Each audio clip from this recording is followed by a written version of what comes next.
Good day, my enviable students, distinguished ladies and gentlemen. I am Folahan Oyelekun. Today, I'm discussing the characters we have in a second-class citizen, written by Buchi Emeketa. That is the major characters that we have in that text.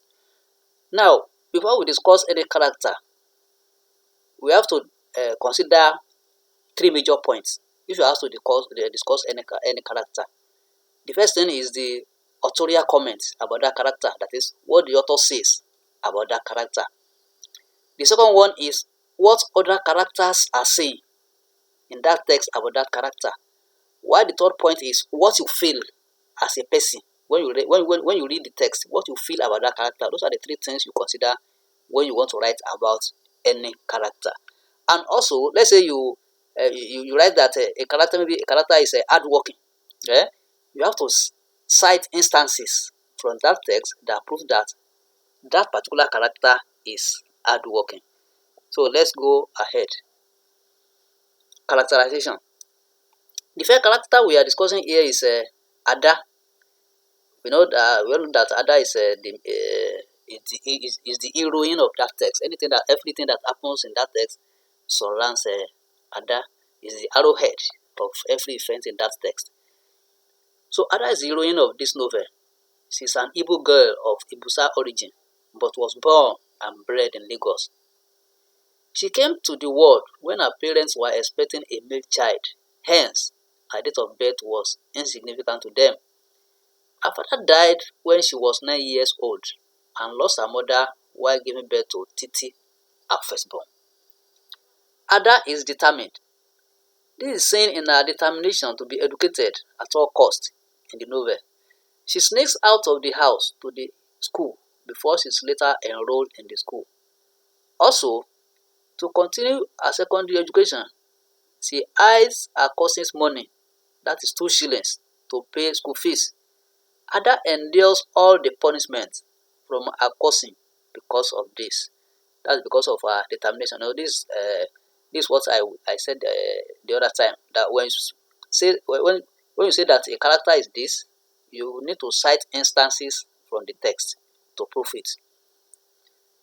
Determination also shows in her going to the UK.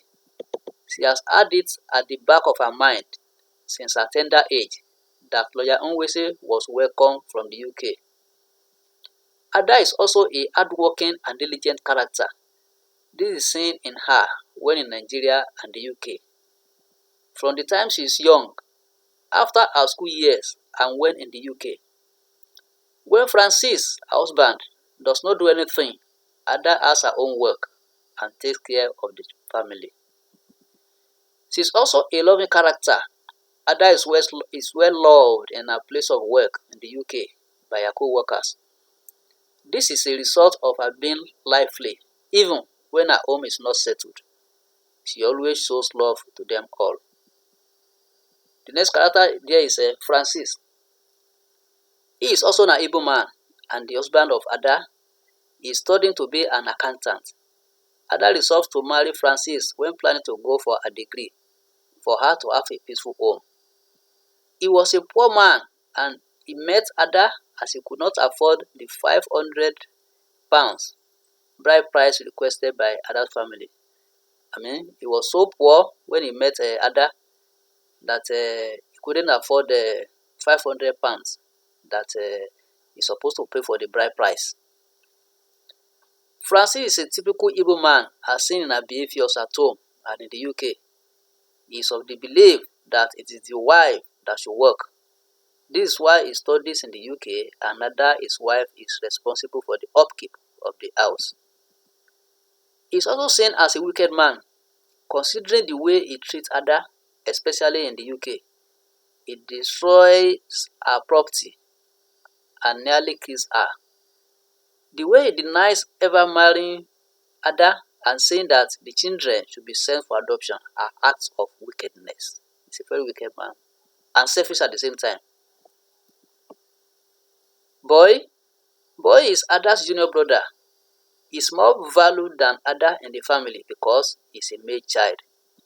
This is seen when the boy is enrolled in the school and Ada is nearly deprived of going to school. Also, after the death of Pa, the family decide that £100 or two in the family will be for boys' education. It is somebody that enlightens that Ada will also be valued if she is educated. Boy is not also in support of Ada's marrying Francis right from the onset. The next character there is Mr. Babalola. He's a Nigerian who has come to the UK on a Northern Nigerian scholarship. He's a rich student because of the Northern scholarship, hence he has a lot of friends. He's not even serious about his studies. Eventually, the government stops sending money to him. His flamboyant living also stops, and his friends run away from him. The name of his wife is Janet, whom he met while trying to solve his problem with his government. Another character is Janet, that's Mr. Babalola's wife. She is Mr. Babalola's wife and Ada's friend. She is a 16-year-old native of London. Janet is a wayward girl. She was pregnant for a nameless West Indian, and this makes her stepfather reject her unless she gives the child away. Mr. Babalola at a stage gives out Janet to some of his friends. She's also been offered to any interesting black man that wants to know how a white woman tastes. She lost her mother a year earlier, and she and her siblings are left under the care of her stepfather. She is also intelligent as she offers other useful advice about caring for her children. Another character is Trudy. She is a daily minder that takes care of children. Trudy is a pretender. Francis praises her that she is clean, well-dressed, and friendly. Ada later discovers that Trudy lives in an old building and slum like others in that area. Trudy is also a liar. She lies that Ada's children take 3 pints of milk every day, but Ada sees Trudy's milkman draws only 2 pints. She is also adulterous, as Ada accuses her of having an affair with Francis. So those are some of the major characters in that text. So let's meet in while discussing the narrative techniques. I'm still going to discuss the narrative techniques. Thank you.